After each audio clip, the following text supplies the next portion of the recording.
Hi Hafiz, it's Gwendolyn. I'm going to be looking at your essay on international marketing. Firstly, thank you so much for getting the single essay check. Really great to see that you're wanting to improve your English writing and that you're also open to getting feedback on how you write. So really great to see that you're looking to see how you can progress and be able to pass your general IELTS exam. I don't know the date, but no doubt probably in the next few weeks or so. Great. Overall, I read your essay. First of all, great to see that you've taken some time to come up with what your ideas and what you're going to talk about. I think that's one of the most important things to get right when writing these task twos is to not rush into writing, to spend a few minutes on generating what you're going to talk about. So great to see that you've already established that habit. Well done with that. So on your essay itself, good essay. In my opinion, I didn't feel that the first idea was specifically relating to international marketing, which is more about advertising and promotion of products, where this is you're more talking about an international brand going into a country, so more of a product instead of the marketing. But here you did allude to it more accurately in terms of how aggressive advertising campaigns have improved sales. So that was a good use there. Let's read through it line by line and I will give you some other feedback as we go along, specifically on grammar, sentence structure, and vocabulary. Some people think that international marketing has an adverse impact on a country's economy, while others see it as a blessing for economic growth. In my opinion, international marketing is an effective way to develop the country. Good. A simple introduction. I would like to have seen maybe a little bit more with that, but overall a good start. There are many ways that international marketing can benefit a nation, I think, instead of the. Firstly, international marketing creates job opportunities for people. So here's what I mean, where I didn't think, international marketing, I feel here has been confused with the phrase international trade, which is new companies going in trade, so new companies and products going into a nation, where marketing is specifically looking at the promotion of products through advertising, radio ads, billboard ads, and other methods. So have a look at the difference between marketing and trade and you'll see what I mean. Saying that though, based on your thought of international trade, I thought it was a very good idea and pretty coherent. For example, international fast food chains such as McDonald's and Kentucky Fried Chicken, here are separated out by comma, so comma, such as McDonald's and Kentucky Fried Chicken, comma, have created a wide variety of job positions for casual workers. Working in a fast food industry has been particularly popular among full-time students who do not have the time to work for the entire day due to school commitments. Besides, working in a fast food industry is like a stepping stone for younger workers who want to be more employable in the foreseeable future. For instance, employers prefer experienced workers rather than fresh school leavers. Not only do part-time jobs provide the necessary experiences, but also helps students financially. Okay, Hafiz, while I thought that was a really good paragraph with fantastic vocabulary, good sentence structure, good grammar, not many issues with that, I personally didn't feel that it answered the task response question explicitly in terms of, if we go back up, is international marketing seen as invasive or intrusive to a country in question? I didn't feel that the first paragraph there answered that question.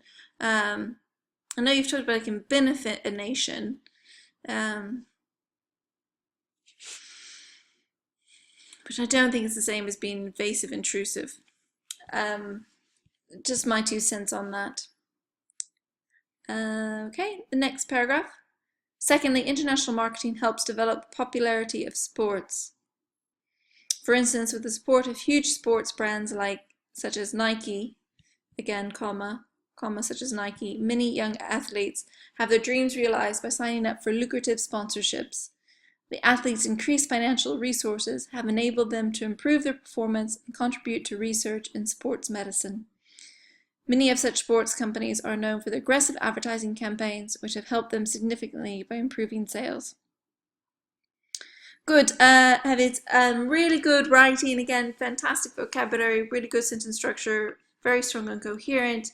But again, I didn't feel that he was answering as well as it could be as form of education. You take, for example, which I've seen some people write, you talk about advertisements in English in foreign countries can help people learn English, also to understand maybe values and customs of Western world, and that's what we mean maybe more by education,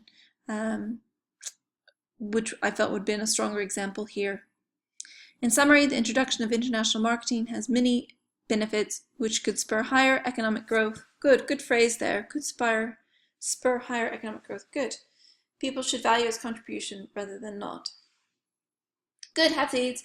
Your writing is very, very good. Very, very good vocabulary, very good sentence structure, very few issues with grammar. I think, if there's one area that I would look at, if we go back to, since I'm going to go back to, reminding you about the essay marking criteria, there's 4 things that the examiners in the IELTS exam will be judging you on, and each of the 4 areas are weighted at 25%.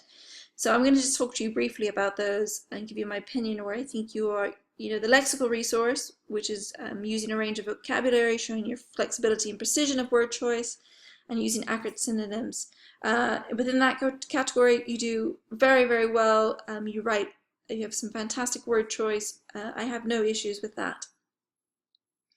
Coherence and cohesion. Ideas and information are linked together in a logical, organized way. You have a central topic, smooth transition ideas. Actually, I think you do pretty well with that. I mean, of the ideas that you gave, I could understand your reasoning and your logic. It's pretty well done with that. The third error, grammatical range and accuracy. As I said, I think you did, high marks for that. You use a range of grammatical sentence structures. You prevent a clear argument. You use your articles and prepositions well. Task response, though, answers the question being asked, addresses all parts of the questions, clearly justifies position, and writes in a direct fashion. You do write in a direct fashion, Hafsid, but in this particular essay, I didn't feel that you answered the task response as specifically as you could have done. I also thought maybe your examples and introduction and conclusion could have been a little stronger. And this is not a critique on your writing at all. I want you to know that you write really, really well. What I'm critiquing you on is how the examiners expect you to write. These are 2 different things. Writing as you would anywhere, and then writing for this test are I would say 2 different beasts, as it were. So what I would like to help you with is to teach you how to write for this exam, to pass this exam explicitly. And that's something we can help you with in terms of how to accurately construct your introduction, your P1s and your P2s, and your conclusion, and come up with very strong examples, academic examples, and kind of write a formulaic essay, as it were, which is something we've developed, or that Ben's developed, to help you understand exactly how an examiner would like to see it written, specifically for this exam. That's something definitely we could help you with, and through the sentence guide course of 8 essay checks, we can help you develop those ideas and the format of the writing to the way the examiners want to see it. Okay, I hope that was helpful, Hafsid. If you've got any questions about the course, or if you want to know any more about ways we can help you improve, do let Ben or I know. And hopefully we'll hear from you again. All right, bye for now.